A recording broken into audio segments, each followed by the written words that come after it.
Quotation behind the స్టోరీకి welcome. మనం ఇదివరకు 2 ఎపిసోడ్లు చెప్పుకున్నాం. ఒకటేమో నా పరిచయం, మరొకటి నేనెందుకు కొటేషన్లు రాయవలసి వచ్చింది అనేది. ఇప్పుడు ఒక కొటేషన్ గురించి చెప్తాను. అది నేను రాసింది కాదు, ఎవరు రాసింది అనేది చివరి చెప్తాను. నా చిన్నప్పుడు, నేను 3వ తరగతి చదువుతున్నప్పుడు మా గ్రామంలో, మా ఇంట్లో, మాది 3 ఇండ్ల భవంతి, పెంకుటిల్లు, దూలాలు ఉంటాయి, మీకు తెలుసు కదా. భవంతులు దూలాల మీద కడతారు కదా. ఆ దూలం మీద ఒక కొటేషన్ రాసి ఉంది చాక్ పీస్తో. అది ఎవరు రాశారో నాకు అప్పుడు తెలియదు. నా తర్వాత అర్థమైంది ఏమిటంటే ఆ కొటేషన్ని మా అక్క రాసి ఉంటుందని నేను అనుకున్నాను. అయితే మా అక్క రాసిన కొటేషన్ కాదు, నాకంటే మా అక్క ఒక 4-5 ఏళ్ళు పెద్దది. తాను ఎక్కడో చదివి ఆ కొటేషన్ని ఇంటి దూలం మీద రాసింది, చాక్ పీస్తో రాసింది. నేను చదివిన మొట్టమొదటి కొటేషన్ అదే కొటేషన్. అది ఏమిటి అంటే, శరీరమాద్యం కలుధర్మ సాధనం అని ఉంది. నాకు 3వ తరగతి స్టాండర్డ్ నాదప్పుడు.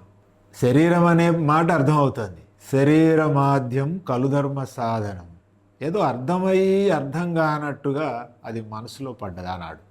ఎవరిని అడగలేను దాని అర్థం. అది సంస్కృత కొటేషన్. తెలుగులో చాలా సంస్కృత పదాలు ఉంటాయి.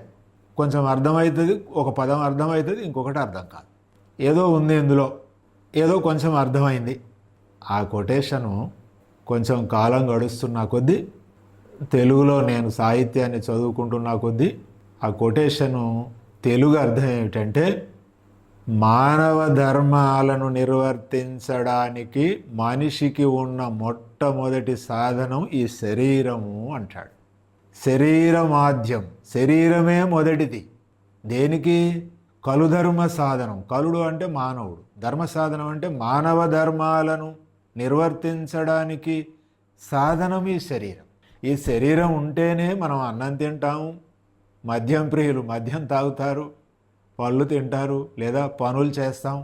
మనిషి తన జీవితంలో పుట్టుక నుంచి మరణం దాకా మధ్యలో చేయవలసి వచ్చి చేసి తీరవలసిన అనేక పనులు చేయటానికి ఏముండాలి?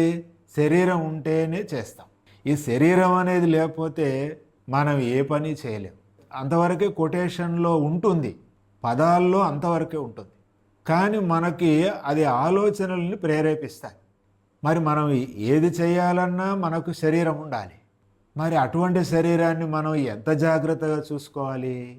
ఇది ఆ కొటేషన్ నాకు కలిగించిన ప్రశ్న. మనం ఏది చేయాలన్నా శరీరం మొదటిదయ్యా అన్నాడు ఆ రాసిన ఆయన, ఆ కొటేషన్ రాసిన ఆయన. ఎవరో నేను తర్వాత చెప్తాను. మనం ఏం చేయాలన్నా శరీరం ఉండాలయ్యా అన్నాడు. మరి అంతటి ప్రాధాన్యత ఉన్న శరీరాన్ని మనం ఎంత జాగ్రత్తగా చూసుకోవాలి? ఈ శరీరానికి 3వ తరగతి స్టాండర్డ్ నుంచి ఇవాల్టి వరకు కూడా ఆ కొటేషన్ నన్ను గైడ్ చేస్తూ వస్తున్నది. మనం తినే తిండి, మనం ఏ వేళకు తినాలి, ఎటువంటి తిండి తినాలి, ఎట్లా నిద్రపోవాలి, ఎట్లా సిస్టమేటిక్గా ఉండాలి, ఎట్లుంటే ఈ శరీరం పదిలంగా ఉంటుంది. అంచేత ఒక్కనాడు చదివినాడు నాకు అర్థం కాలేదు. అది నా జీవితం అంతా కూడా నా వెంట వస్తూ ఉంది, నన్ను గైడ్ చేస్తూ ఉంది ఆ కొటేషన్.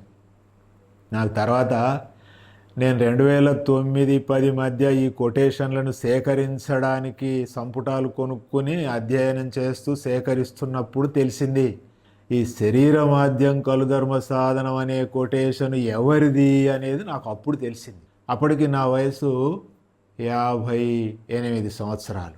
నేను 3వ తరగతి చదివేటప్పుడు చదివిన కొటేషను నేను 58వ ఏటకి 55 అలా వచ్చేసరికి అది ఎవరు రాశారో నాకు అప్పుడు తెలిసింది. అది ఎవరు రాశారంటే సంస్కృత మహాకవి కాళిదాసు రాసిన కొటేషను. ఆయన రాసిన మేఘ సందేశం కావ్యంలో ఆ మేఘుడు అనేవాడు అతని ప్రియురాలి కోసం ఎదురు చూసి తన శరీరాన్ని శుష్కింపజేసుకుంటుంటే అప్పుడు ఆ మేఘం అతనితో అంటదనమాట, నువ్వు నీ శరీరాన్ని శుష్కింపజేసుకుని అట్లా నీ ప్రేమికురాలి కోసం ఎదురు చూస్తే ఈ శరీరం నాశనం అయిపోతుంది. నువ్వేది చేయాలన్నా నీకు ముందు శరీరం ఉండాలి. అంచేత శరీరమాద్యం కలుధర్మ సాధనం అని కవి ఆ పాత్రకు ఆ మేఘంతో చెప్పిస్తాడనమాట. ఈ సూక్తి అయితే నా జీవితం అంతా నన్ను గైడ్ చేస్తూ వస్తున్నది. అంచేత నేను రాసిన కొటేషన్ల వెనక కథని చెప్పడానికి ముందు నన్ను నా జీవితం అంతా నడిపించిన ఒక కొటేషన్ గురించి చెప్పాలనిపించింది. అందుకని కాళిదాస్ గారికి నమస్కరించి నేను నా కొటేషన్ల బ్యాక్గ్రౌండ్ని చెప్పడానికి ఉపక్రమిస్తున్నాను.